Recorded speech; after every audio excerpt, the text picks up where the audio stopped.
Hello, everyone, and welcome to tonight's event, Strengthening C-12 with Seth Klein. Sustainable Milton is a grassroots organization, right? We're a nonprofit community organization with a focus on making Milton a healthier, more adaptive, resilient, and ultimately more sustainable community. We aim to achieve this through education, local action, and collaboration with like-minded organizations, the community, private businesses, and local government. My name is Marcia Smith. I'm the chair of Sustainable Milton. I've worked for many years in the environmental sector. I'm an environmental scientist, an analyst, an educator. But tonight I join you as a mother and a concerned Canadian. So tonight we're excited to have Seth Klein introduce us to his book, A Good War, right here. And I'd like to introduce my co-host. Sorry, she's going to be the moderator for the rest of the evening. Her name is Efreen. Now, Efreen works in the nonprofit sector and is an event coordinator, educating various demographics on climate change awareness, sustainability initiatives through program design and delivery. She currently sits on the board of Sustainable Milton and co-leads the youth engagement and education team. Efreen? Hi, thanks, Marcia. I'm really excited to be here tonight to hear from Seth Klein and to learn more about Bill C-12 and the collective effort that's needed across all divides to advance bold action. So I'd like to introduce Natalie, who is my youth engagement co-lead and my fellow board member. She is a grade 12 student who is currently attending Bishop Redding High School, and she's going to share our land acknowledgement. Hi, can you hear me?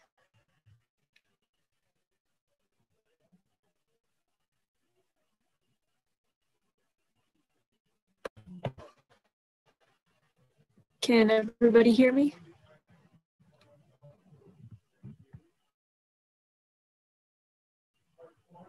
Yep, Natalie, we can hear you. Thank you. All right, I'm gonna go ahead. It says my connection is unstable, so if I cut out, feel free to take over. So, okay. As a community, we have the responsibility to honor, care for, and respect all the creation gives to provide us with life. This includes the land, water, air, fire, animals, plants, and our ancestors. The Anishinaabe peoples have utilized this land for millennia, and we would like to acknowledge their direct descendants, the Mississaugas of the Credit First Nation, as the rightful caretakers and title holders of this land, upon which we live, work, and conduct ourselves. We acknowledge our treaty relationship and responsibilities to both the land and these original peoples. We also recognize that this land is rich in pre-contact history and customs, which include the Anishinaabe and Haudenosaunee. Since European contact, this land has and continues to become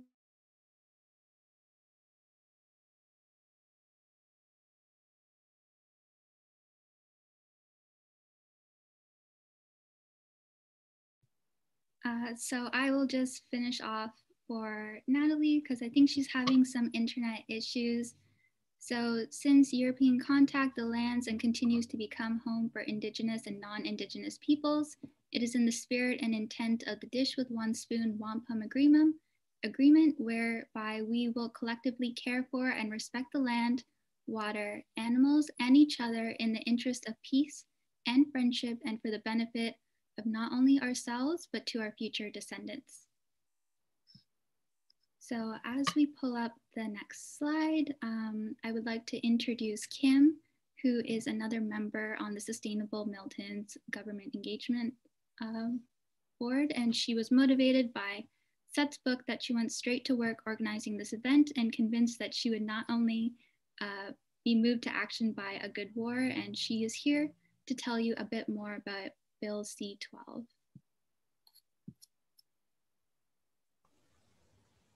Thanks, Afreen.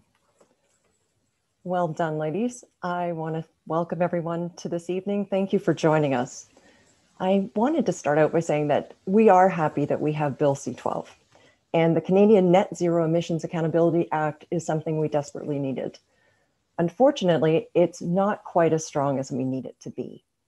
The issue that many experts are pointing out is that it doesn't have a 2025 deliverable for starters, and it doesn't have any of the rolling deliverables that we were hoping to see. Next slide, please, Marcia.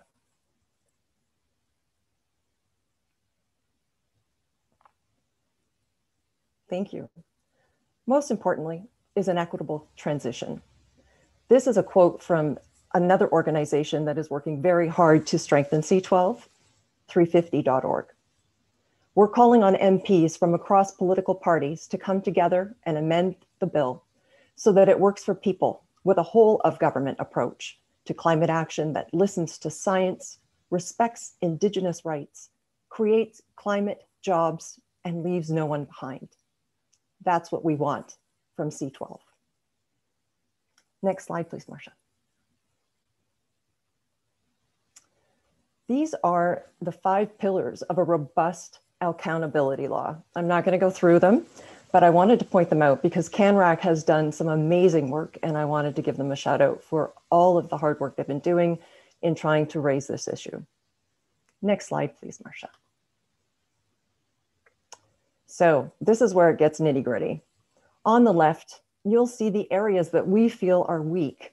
And I shouldn't say we, it's actually the experts that are saying this, and we are articulating it or re-articulating it here. What we want to see is more ambition. For first of all, we want a 2025 deliverable, not a 2030 deliverable. We currently don't have any accountability cycle that's aligned with the Paris Agreement. There's no mention of carbon budgets. The advisory body is subject to the Minister of the Environment or another minister appointed by the governor in council. And there's no formation of a non-partisan whole of government approach. There's no mention of Indigenous peoples, their rights or avenues for participation in the accountability processes. There's no mention of a just and equitable workforce transition. And what I have heard is that it will be good for the pulp and paper sector because all the plans and assessments and reports are going to be huge. So we know that we need to strengthen C-12, but how do we do that? When I read Seth's book, I was immediately moved to action, to be honest. I was so impressed with the way that he wrapped up how Canada approached World War II and could mobilize very quickly and achieve incredible results. So I am pleased tonight to welcome Seth, and I have the honor of introducing him. Seth is the team lead with the Climate Emergency Unit, which is a project of the David Suzuki Institute. He served for 22 years as the founding British Columbia director of the Canadian Centre for the Policy Alternatives. He's a public policy research institute committed to social, economic, and environmental justice. He also serves as an advisory board member for the Columbia Institute's Center for Civic Governance and is a frequent media commentator on public policy issues. Tonight, he's going to tell us all about his book, A Good War. And Seth, with that, please take it away. Hi, everyone. Thank you, Kim, for that introduction. Am I coming through okay? Perfect. Okay. Well, good evening, everyone. And thank you all for your interest in joining this event and for making time after a busy day when I'm sure you've been on a lot of Zoom calls already. And thank you so much to Sustainable Milton for this invite. I'm joining you with gratitude from the unceded territories of the Musqueam, Squamish, and Tsleil-Waututh Nations, otherwise known as Vancouver. And I've been asked to offer some opening comments about the book and then a little bit about Bill C-12, and then we'll have lots of time for discussion. This is my book, by the way, A Good War, Mobilizing Canada for the Climate Emergency. It's my belief that my book calls on us to adopt an entirely new and different approach to the climate crisis than the one that we've pursued to date. The book endeavors to tell the truth about the severity of the crisis we face, but ever since it came out in September, I've had lots of feedback from people, and people are telling me that they find it an unusually hopeful book, and I'm really pleased to hear that. The book's original twist, as the title suggests, it is structured entirely around lessons from the Second World War. Let me just say right off the bat that there's no small irony in me coming to this place. And like a lot of you, I suspect, I also wrestle with the war analogy. My own political activism started as a teenager in the peace and disarmament movement in the 1980s. I'm actually the child of Vietnam War resistors. That's how I happen to be Canadian. But I'm now strongly of the view that climate breakdown requires a new mindset to mobilize all of society and galvanize our politics and to fundamentally remake our economy. And here's why. I'm just going to share a chart with you. There you are. I hope you can see it. And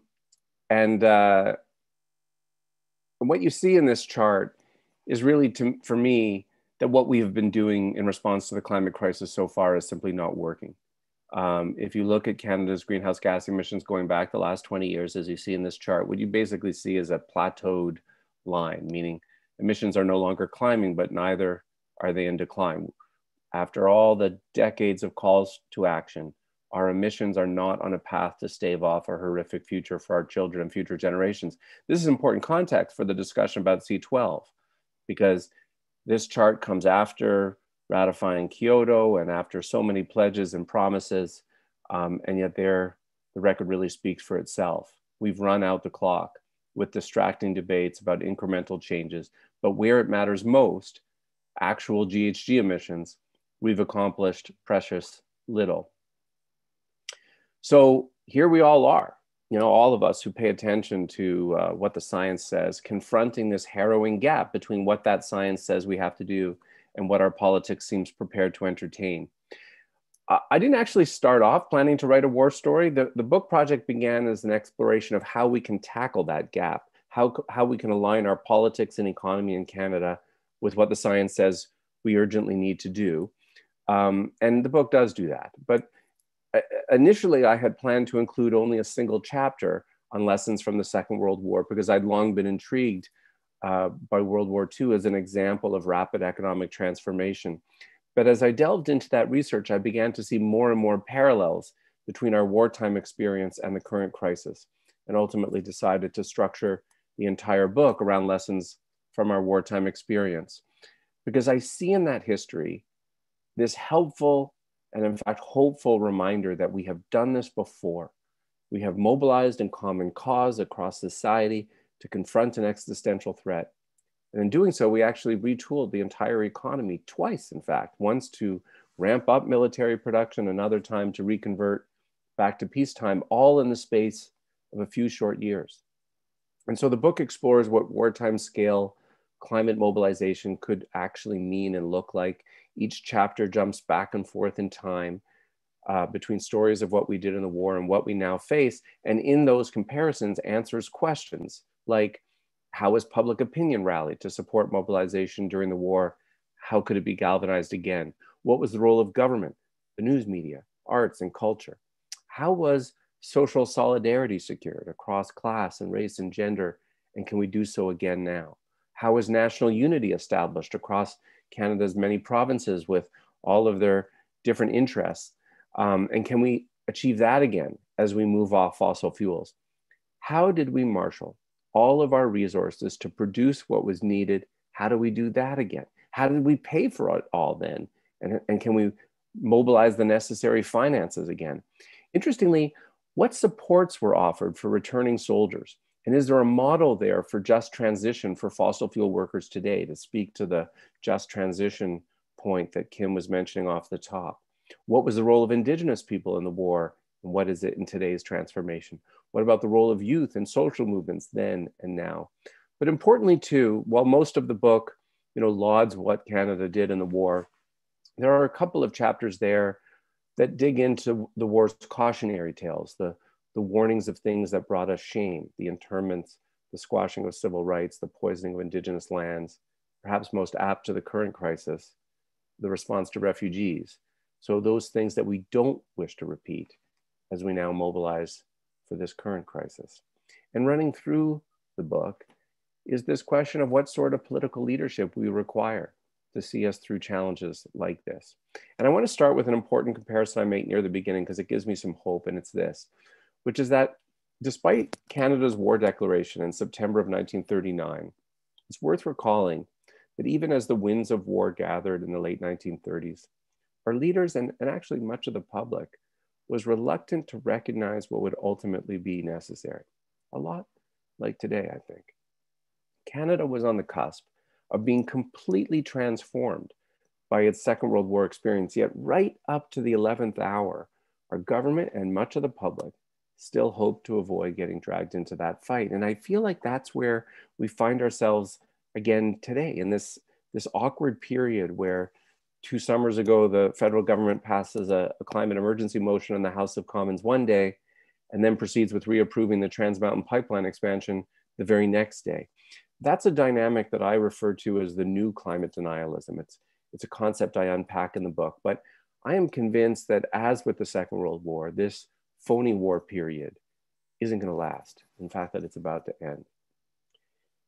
Ever since releasing my book in September, I've now given a lot of talks like this, done a lot of interviews, and invariably I get asked, how do you know when a government gets the emergency, or any emergency really? And in answering that question, I've had to distill this 400-page book into what I call my 4 markers of when you know that a government has shifted into true emergency mode. And when I'm done talking and we're in discussion, I'll pop an article into the chat, a link to an article where I summarize these 4 markers. But here they are, the 4 markers of emergency mode when you know that a government gets it. Number 1, it spends what it takes to win. Number 2, it creates new economic institutions to get the job done. Number 3, it shifts from voluntary and incentive-based policies to mandatory measures as needed. And number 4, it tells the truth. It tells the truth about the severity of the crisis and communicates a sense of urgency about the measures necessary to combat it. And during the Second World War, the Canadian government did all of those things. And likewise, I would actually say in response to the pandemic, the Trudeau government passes all 4 of those markers. But with respect to the climate emergency, so far anyway, neither our federal government nor any provincial government of any political stripe hits any of those 4 markers. So I want to explore a little bit more about each of those markers with you and offer a couple other key lessons that I draw from our Second World War experience. In the book, I group all of these lessons into what I call the battle plan for climate mobilization. It's a 14-point plan outlining what it looks like to adopt an emergency mindset and do what it takes to win. Don't worry, I'm not going to go through all 14 points. That would take too long, but I want to highlight a few, starting with those 4 markers. So marker number 1, spend what it takes to win. A benefit of an emergency mentality is that it forces governments out of an austerity mindset. This year, in response to the COVID pandemic, Canada's debt to GDP ratio is going to rise from about 30% to 50%. Now, that's a big jump in a single year. But at the end of the Second World War, it was more than double that. It was well over 100%. And when CD Howe was the minister in the Mackenzie King government who oversaw all of the military production and he really oversaw this 10-fold increase in federal government spending during the war. And when he was pressed about government spending, he famously replied, "If we lose the war, nothing will matter." And in order to finance that war effort, the government issued new public victory bonds and new forms of progressive taxation were instituted, including, by the way, a cap on profits. The kind of profiteering that we've seen in this pandemic was illegal in the Second World War. As we confront the climate emergency, we're going to need to finance the transformation employing similar tools. Unfortunately, however, federal spending on climate action and green infrastructure so far pales in comparison to both the war and the pandemic response. Just to give you one example, ever since the first lockdown a year ago, the Bank of Canada has been buying up federal government securities in order to finance the emergency response to the tune of $5 billion a week. It's been extraordinary. In contrast, the Trudeau government is spending on the climate emergency about $5 billion a year. Interesting comparison. So the Trudeau government isn't spending, a little less than it should in the face of the climate emergency. It's spending less by a massive order of magnitude. Marker 2, create the economic institutions needed to get the job done. During the Second World War, starting from a base of virtually nothing, the Canadian economy and its labor force pumped out a volume of military equipment that's simply jaw-dropping. So during those 6 years, with a population less than a third what it is today, Canada produced 800,000 military vehicles, more than Germany, Italy, and Japan combined. 16,000 military aircraft, ultimately building the fourth largest air force in the world at the time, and about 700 ships, all from a base of virtually nothing. I'm just trying to give you a flavor of the speed and scale of what we did when we were serious about an emergency.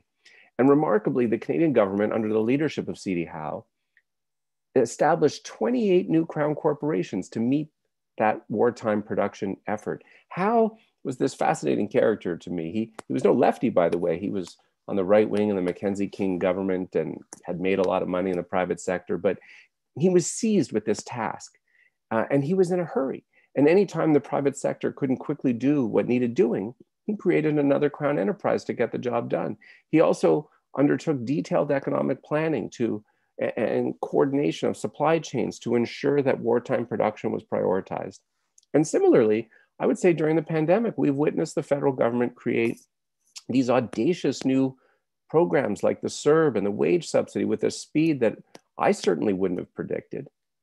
But in response to the climate emergency, we've seen nothing of this sort.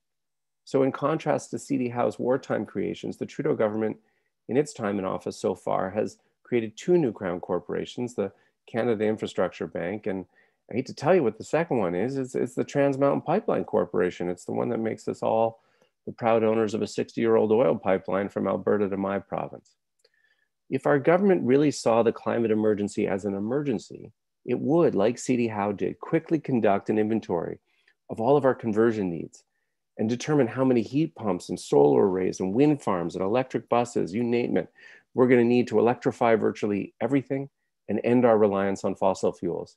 And then it would establish a new generation of public corporations to ensure that those items are manufactured and deployed at the requisite scale. The third marker, shift from voluntary and incentive-based policies to mandatory measures. I showed you that chart earlier showing that for the last 20 years, our greenhouse gases have merely flatlined. Why is that? I think it's because when you survey all of our federal and provincial climate policies to date, what they all have in common, almost every one of them, is that they're voluntary. We encourage change. We incentivize change. We offer rebates. We send price signals. What we have decidedly not done is require change. If we're now going to meet these GHG targets that we have to meet and that we need to embed in C-12, we need to set clear near-term dates by which certain things will be required. For example, we would declare that it will no longer be legal to buy a new fossil fuel burning vehicle as of 2025.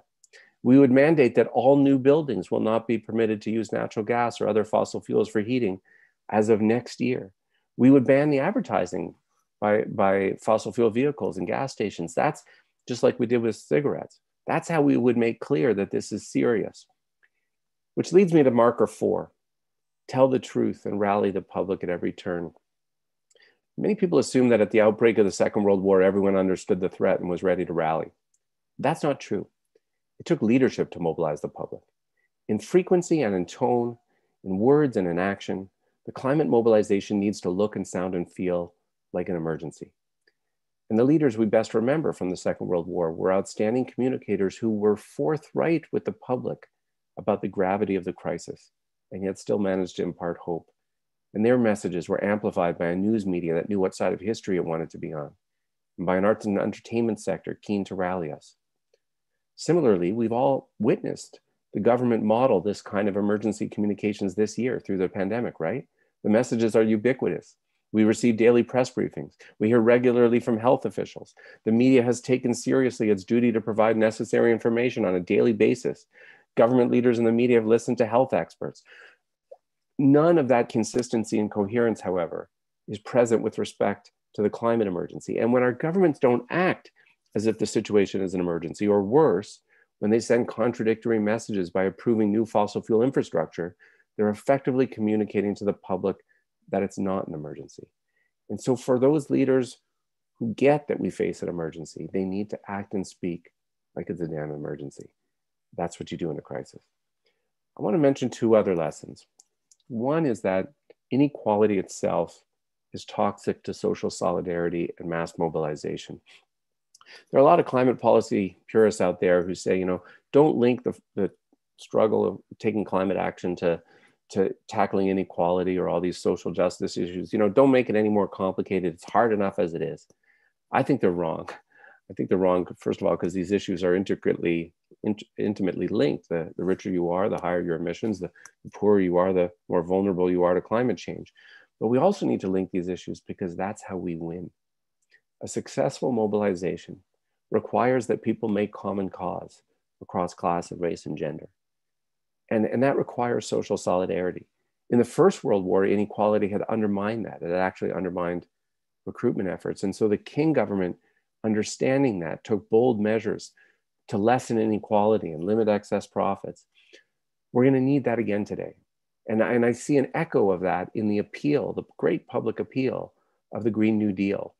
Polling that I conducted for my book research reinforces this, that when you link tackling climate to tackling inequality, support for that bold climate action doesn't go down, it goes through the roof. And the last lesson I want to offer today is one that you heard off the top from 350. It's a key wartime lesson, which is that you leave no one behind. And for me, that comes down to the issue of jobs. There are about 200,000 Canadians who are currently directly employed in the fossil fuel industry. It's a lot. We need to offer them something. We need a real just transition plan. But just to put that figure in context, in the Second World War, Canada was a population of about 11 million people. Out of that 11 million people, over 1 million enlisted into military service, and more than that were directly employed in military production. All of those people had to be recruited and trained up, and after the war, reconverted, reintegrated into a peacetime economy. And the government did that with these incredibly audacious programs of income support and housing support, post-secondary training programs that completely transformed the face of the post-secondary sector in Canada and changed the lives of thousands of people. If we could do that then, we can do it again. I've also been asked to share some thoughts on the proposed C-12 bill, and I'll just offer a few thoughts and then we'll open this up. Some of you may have seen this piece I wrote for the National Observer back in January. This federal climate accountability law, as it's called, I think is unlikely to hold anyone accountable without significant amendments. And we need to mobilize to press for that to happen. As you saw in that chart, Canadian climate policy is this disheartening trail of unmet targets. And now we need to change that. So in the last election, the federal Liberals promised a new law to rectify that sorry record. And in last November, the Trudeau government tabled its long-awaited bill seeking to embed new greenhouse gas emission targets into law. The bill, sadly, though, C-12, its official name is the Canadian Net Zero Emissions Accountability Act, provides virtually nothing in the way of robust accountability. And in its current form, it's very disappointing and desperately needs amendments. The good news is that in a minority parliament, the government needs the support of either one or both of the NDP and the Bloc Québécois to pass it. And that means there exists a small window of opportunity to amend the proposed law and turn it into something that can indeed induce significant climate action. So if you've ever wondered when you might want to contact your member of parliament and share your thoughts and hopes, and you're concerned about the climate emergency, well, right now, friends, would be a very good time to do that. And you know, there are worthy things in this bill, as Kim said off the top. The Liberals had promised in the election that they would embed a law committing Canada to achieve net zero GHG emissions by 2050. And that is in this law. The problem, of course, is that 2050 is 30 years from now, when no one currently in federal politics will still be there. And if you don't mind my saying, a number of them are no longer going to be with us. So understanding this, the Liberals additionally promised that they would bring in new legally binding 5-year milestones to reach that target. Now, here's the bad news. The first of those promised 5-year milestones currently proposed in C-12 isn't, as you might logically expect, 5 years from now, but rather in 2030. Now, 10 years is a lifetime in politics. More importantly, by 2030, we need to have truly bent the curve on our GHG emissions or we're fried. That's why the milestones, if they are to be meaningful and accountably track our progress, they have to start sooner and ideally come more frequently. And we also need that 2030 target to be much more ambitious, whereas C-12 merely aspires to vaguely exceed the current 2030 target that the Harper government brought in. So Kim outlined quickly a number of amendments, but just to highlight the key one, we need the first milestone target to be 2025.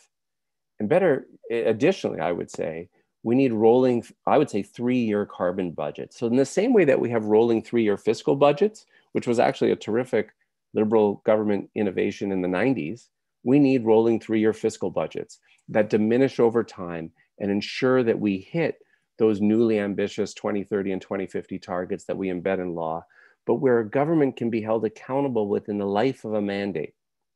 We need a federal commissioner for the environment who's truly independent, as an independent officer of the parliament, or establish a new parliamentary carbon budget officer is something I've long called for.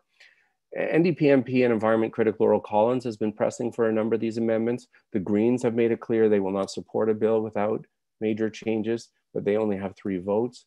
And we hear that some backbench Liberal MPs have been voicing the needs for change. That's great. The draft bill is going to be going to committee sometime in the next few weeks. We don't know exactly, that they haven't put a date in the parliamentary calendar.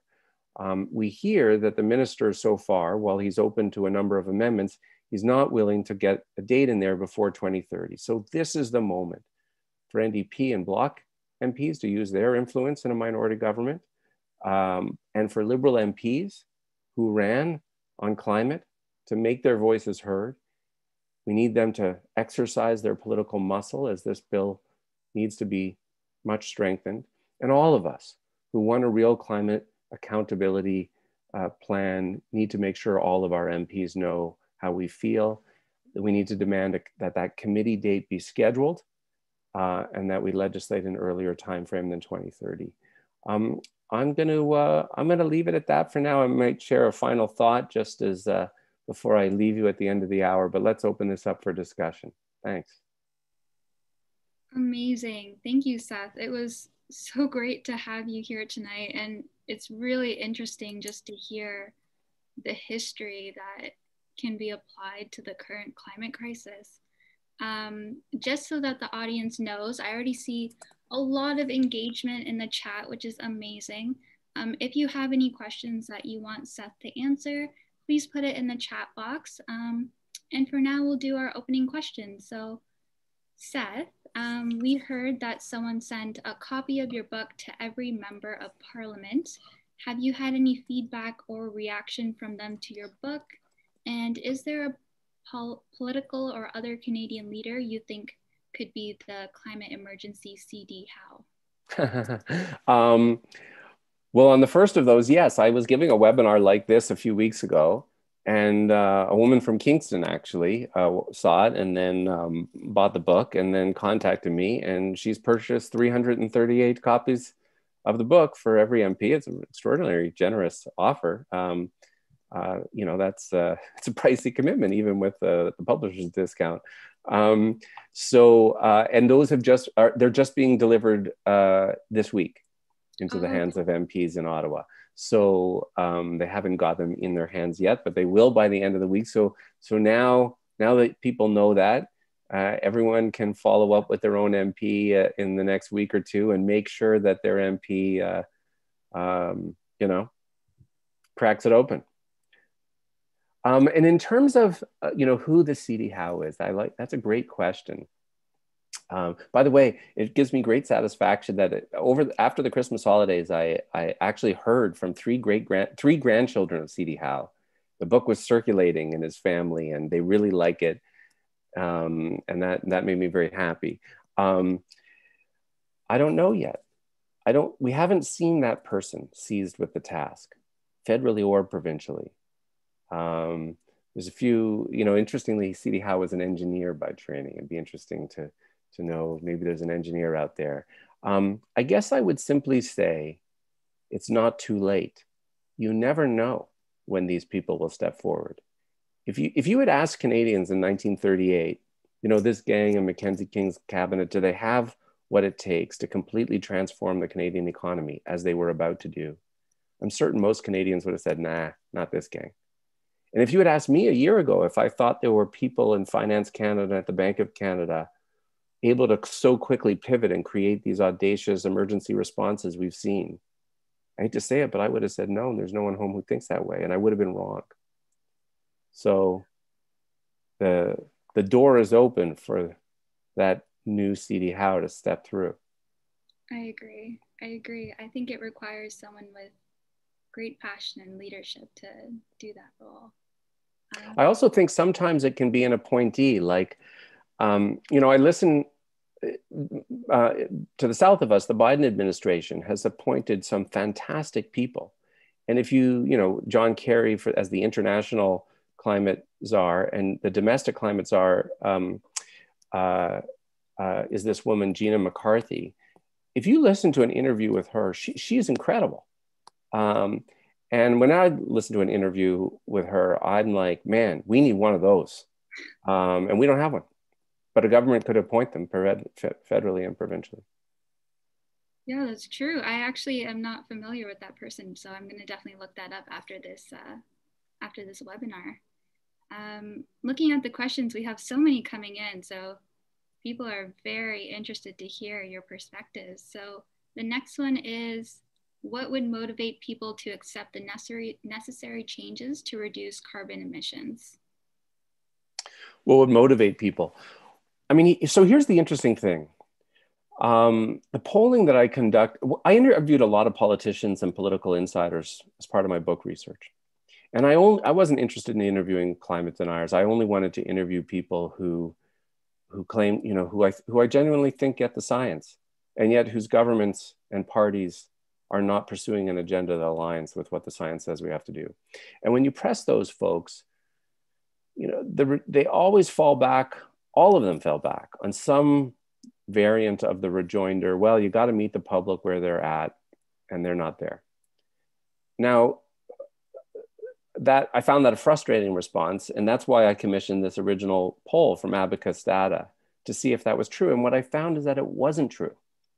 What I found was a public that is in fact ahead of our politics in terms of their understanding of the emergency and their willingness to embrace and accept much more ambitious climate action than what any federal or provincial government has so far offered.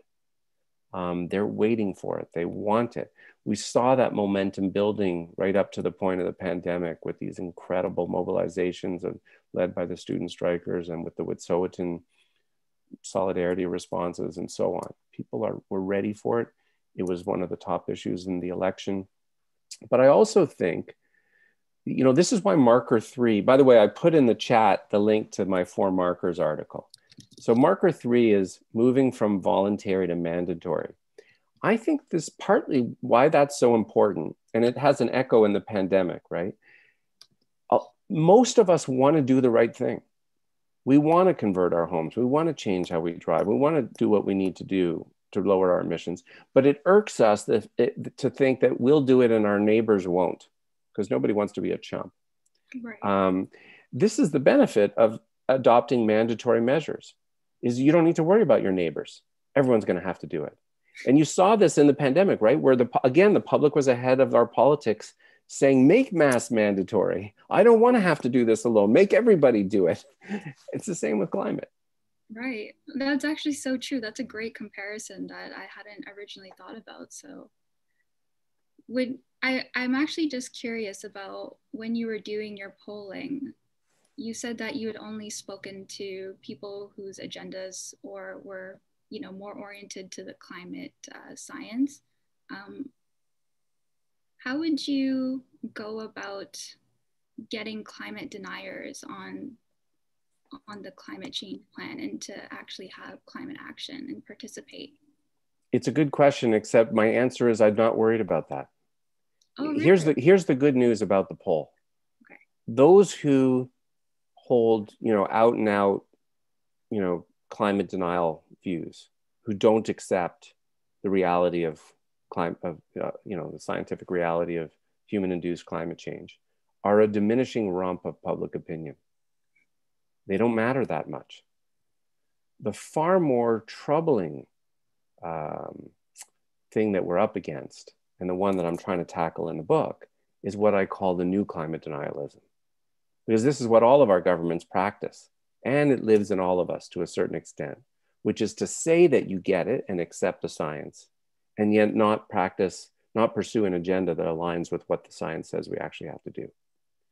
And this is what distinguishes our current leadership from the leadership we had in the Second World War. That the point is that when you actually recognize an emergency and you are a leader, your duty is to be forthright about the crisis and what we have to do to actually lead.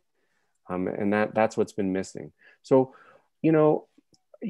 does it annoy me that there's still climate deniers out there, traditional climate deniers? Yes, but I'm much more worried about the new climate deniers. That's an interesting perspective. And just to expand on that, another question that was submitted is, what role do corporations play through this process, and what proportion of the burden do corporations bear in relation to the government? Well, we all need to get to zero, to carbon zero, including every corporation, every industrial sector. This is also where I had some fun with these World War II comparisons, right? The private sector had a huge role to play in the Second World War and all of that production of military equipment and so on. But here's the thing. What they didn't get to decide, what the private sector and the market didn't get to decide, was on the allocation of scarce resources, because that in an emergency, we don't leave that to the market, right? Let me give you an illustration. Pearl Harbor happened in December of 1941. 2 months late, and the US entered the war. 2 months later, in February of 1942, a mere 2 months later, the last civilian automobile rolled off the assembly line in Detroit. And for the rest of the war, the sale of civilian automobiles was illegal. Now, all of those plants were very busy, pumping out military vehicles. But none of that transformation happened because of the goodwill of patriotism of the big three automakers. It happened because they were ordered to do it, right? That's why we need to bring that direction. We need to that's why embedding stuff in law is so important. And it also means that when the private sector, for whatever reason, isn't quickly doing what we need them to do, we may just need to do it ourselves. And this is why I'm intrigued by all these crown corporations that CD Howe created, right? And part of why I fixate on that is because in the absence of creating new crown enterprises, the best we can do is try to incentivize somebody else to do what needs doing instead of doing it ourselves. Again, fascinating parallel with the pandemic, right? The federal government response has been really good on a lot of levels. But one thing they didn't do a year ago is bring back a crown corporation to mass produce vaccines.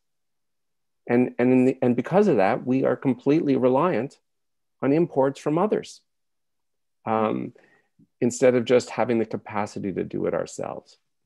So there's a huge role for the private sector, but I would point out that what I appreciated about the business leaders of the World War II era is that as much as they were contributing, they were clear that when you need to accomplish something at speed and scale, as we do again today, it has to be state-led. Okay. Wow, thank you for that answer. Sometimes I get so lost because it's about history and trying to follow all of that. And I feel like I'm still learning so much as I go. So it's so helpful to hear your answers and get that new perspective. It's fun to dive into this, and I found it fun, by the way. And diving into it made me think differently about emergencies. I'm also a former socials teacher in a high school, so I like the idea that the book might make the study of World War II newly relevant to generation of young people. And I love that too. I would really love to read this book, because from what I've heard from Kim, who is so avid about this, as soon as she heard about this book, she read it immediately and decided to hold this event. And I have it on hold at the library. So I'm very excited to deep dive into it and continue learning about the climate crisis and what we can be doing. The next question that I have for you, just because there's so many, how can we have a long-term plan while most politicians just plan for the next 4 years? Even if the current government plans something more ambitious, what if the next government does not agree on the existence of climate change? Well, you know, it is true that one of the challenges we face, one of the really the curse of climate relative to COVID or relative to the war, is that it moves in slow motion. And it becomes easy for political leaders to kick the can down the road, especially when they're looking at 4-year terms. We have to crack that dynamic. We have to elect more climate champions, real climate champions who are in it to win it. Squads of such champions across a number of political parties, and who are prepared to use their political muscle to demand a real emergency plan at the federal level, at the provincial level, at the municipal level. They're out there. Those climate champions are there who are in it to win it. And if I may, you know, I'm a little biased in this, but so my wife's a Vancouver municipal councillor named Christine Boyle, who is the councillor who introduced the climate emergency motion in Vancouver. And the outcome of that, it's not merely a symbolic motion. Vancouver has now the most ambitious climate emergency municipal plan in North America, one of, if not the most. And they're hitting the 4 markers. So for just to give you one example, in Vancouver, no new buildings will be able to tie into natural gas for space and water heating as of next year, right? So that's what I mean by, that's marker 3, big time. But interestingly, here's the point of my sharing this story. When you ask, how do we achieve this? The Vancouver City Council is politically all over the map. No political group has a majority. My wife is all alone in her political party. You never know how this gang is going to vote on anything. But interestingly, those climate emergency motions passed unanimously across the political spectrum. Now, how did that happen? Part of it is that my wife's really good at her job. But if you ask her why it happened, she would say it happened because dozens of young people, particularly high school students, skipped school each time one of those votes was happening. They rallied outside, they spoke before council, they filled the galleries, they watched the votes, and they basically made it politically impossible for even the more conservative councillors to vote no. They accomplished something amazing and set an interesting example for other municipalities and provinces to say, this doesn't need to be the partisan wedge issue. It often is. They did something amazing. Yeah, you're absolutely right. It's definitely an issue that goes across political divides. We have to unite for this one issue to further it, right? And it's interesting you brought up the youth and how they are really taking hold of this crisis and furthering the agenda and calling attention to it. And I'm curious what you think about this movement and how the older generations can start to take part and, you know, help youth fight this issue. Yeah, sorry, go ahead. Well, they're leading it. I feel such gratitude for the youth climate strike movement.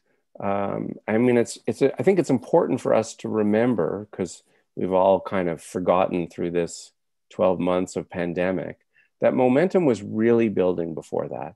And a year and a half ago, these student-led strikes got basically 1 million Canadians on the street in the largest single day of protest in Canadian history. So I feel tremendous gratitude. How should we help them? Well, first of all, we should just let them lead. Secondly, we should let them serve. So one of the ideas in the book is I think we should have a youth climate corps, something really big. I don't mean like some, youth employment program that creates spaces for a few dozen young people. I'm talking thousands. Just like the Army has people out of high school and gives them room and board and a stipend to serve and then pays for their post-secondary education. Let's do that on a mass scale.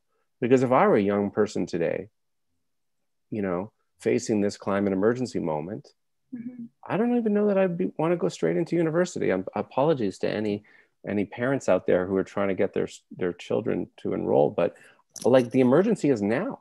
Why are we asking these young people to defer when the emergency is now? Let them serve. And the third thing I would say is give them the vote. Like, here's an interesting parallel out of the wartime story. I said earlier, over 1 million Canadians enlisted. 70% of them were under the age of 21. You know what that means? It means that they heeded the call to enlist and thousands of them died. But you know what they couldn't do? They couldn't vote. The federal voting age was 21 until 1970. And there's this fascinating parallel now where the very people who will most have to live with the consequences of our inaction are denied the franchise. So I think we should give it to them. I love that. So last 2 questions, because I know at part 6 you have to go. Can we accomplish these things by working at a local/municipal level, at least as a way to mobilize the federal government? Well, I've already sort of preempted that question a little bit by sharing the Vancouver story. And I do think that municipal action is really helpful. But I would say, you know, dozens of cities now across Canada have passed these climate emergency motions. The truth is most of them are symbolic. They are not meaty like the Vancouver one is. And so what I would say to everyone is use the 4 markers, because the 4 markers are a litmus test of getting emergency that you can apply to a federal government, any federal political party platform, any provincial party platform, any municipal climate plan. In fact, the plans of any large institution, a university or what have you, you can use the 4 markers to say, as a litmus test to assess whether or not this body is actually in emergency mode. But it does matter to have municipal governments passing motions saying to provincial and federal governments, we're in emergency mode and we need you there too. Particularly the federal and provincial governments, because if you look at what's happened, you know, I showed you that flat line, right, of our emissions. But here's the thing, if you just looked at municipal emissions, they've actually been trending down. The problem is that the expansion of the oil sands in particular, and in fracking, it's on the production side of fossil fuels that the emissions have so gone up that they've undone all that good work at the municipal level.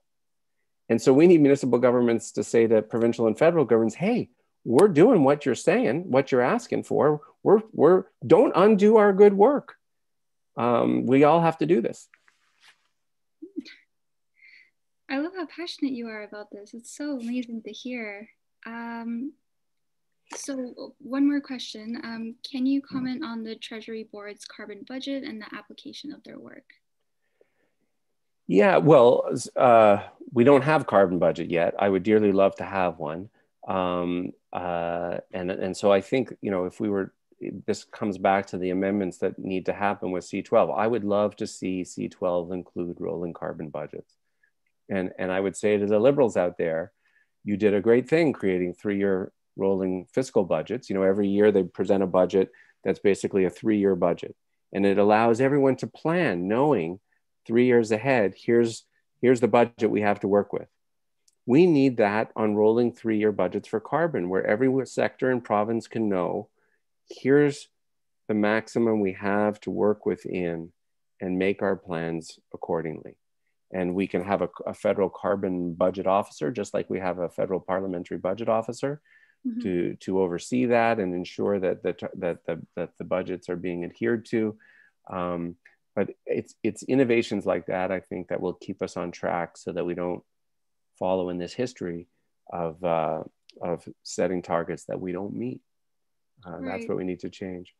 Maybe, if you don't mind, can I offer a final thought before I leave?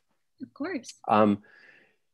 You know, I think I've been giving talks like this a lot over the last few months, and people often say, you know, look at the issue of COVID fatigue. You know, people in less than a year, people have really tired of being in emergency mode, and here I am telling people, get back into emergency mode for a few years. Can they really do that? The COVID fatigue is real, but there is an important distinction I want to make. The things that we have been called upon to do in this pandemic are anathema to all of our social instincts, to isolate, to stay home, and that's hard. The good news is that the things we are called upon to do in response to the climate emergency are precisely the opposite, to get out there and do something grand together. And we can do that for a good number of years. I'm happy to share that I'm planning on spending the next few years just trying to animate these ideas. So I'm launching this new climate emergency unit with the David Suzuki Institute, as you heard. Our website isn't up and running yet, but it will be in a couple of weeks. And I'm hoping that the folks at Sustainable Milton will share a notice about that. Once it's out, I'll make sure it finds its way to you. But let me offer this final thought. Like many of you, because you're on this call, as you read the latest scientific warnings, we're afraid, right? And a lot of us feel deep anxiety about the state of the world we're leaving our kids and grandkids. All of us who take seriously these scientific realities wrestle with despair. That is the ambiguous time in which we live. The truth is, we don't know if we're going to win this fight and if we will do what we have to do in time. But consider this. You heard me say, out of 11 million Canadians in World War II, over 1 million of them enlisted. It's a remarkable figure. I mean, that's mobilization, eh? But you know what they didn't know? They didn't know if they would win. We often forget that there was a good chunk of the war's early years when the outcome was far from certain. We know how the story ended, but they didn't. And yet that generation rallied regardless. And in the process, they surprised themselves by what they were capable of achieving, not only on the battlefront, but on the complete transformation of the home front and social relations. That's the spirit that we need today. Thanks, everyone. Thank you for such inspiring words. I'm sure everyone is very grateful to have listened to you for the last, for this whole webinar. So thank you so much for joining us and answering everyone's questions. I know there was so many that we weren't able to get to, unfortunately, but I do know that Seth has to hop off now, right? So thank you again, and we hope to see more about the movement that you're creating. Thanks everyone. Thanks for your interest. Thanks so much. Bye. Bye. All right, everyone. So it was so great to have you here. We will be closing up shortly. I did want to just go through a short toolkit walkthrough, which we will be sharing later this week. So it will be covering a couple different things, which they're just pulling up right now. Some easy actions that you can do. And in this toolkit, there we go. Yes. So first and foremost, these are the 4 actions that Sustainable Milton thinks that you should take after this webinar, which is to share on social media that you attended this webinar. Please let us know what you learned, how you feel. Are you enthusiastic, passionate? Are you, ready to take action for climate change? And have a conversation with 3 friends, 5 friends, 10 friends, just to pass on the message. I know definitely I will be speaking to my close social bubble about what I've learned today, because we're all just trying to aspire to be better and just to continue this great movement and to enact change, because that's all we are trying to do, right? That's why we're all here today, to really, change the world. Next is to connect with organizations, promoting the strengthening of C-12. So a lot of the things that are covered in the toolkit that we'll be sharing with you do highlight great organizations that you should follow in all the work that they're doing. And call your MP, have a discussion with them, hear their thoughts on Bill C-12 and see what they can be doing to support it. So just check your inbox. It should be coming in the next week with the toolkit, and I hope to see all of you soon, because I know every single person on this call is fighting the good fight, and I really hope that I get to meet all of you in person one day, whether it's through a rally or through social media or through another webinar where I can actually see your faces.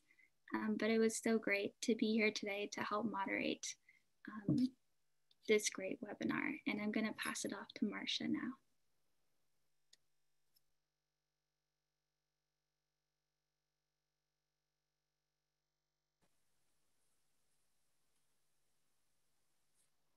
Thank you so much, Efreen. This is a great toolkit that you've put together for us, and we really appreciate it. You did an amazing job tonight. So thank you so much for moderating this event this evening. I'd like to take a minute and thank some of our promotional partners. So GAS, I see Michelle Thomas here tonight. Thank you so much. Climate Reality Canada for helping with our promotion, CFUW Milton, and there were so many other contributors to our network that we are so grateful for helping us and promoting this event to making it a success.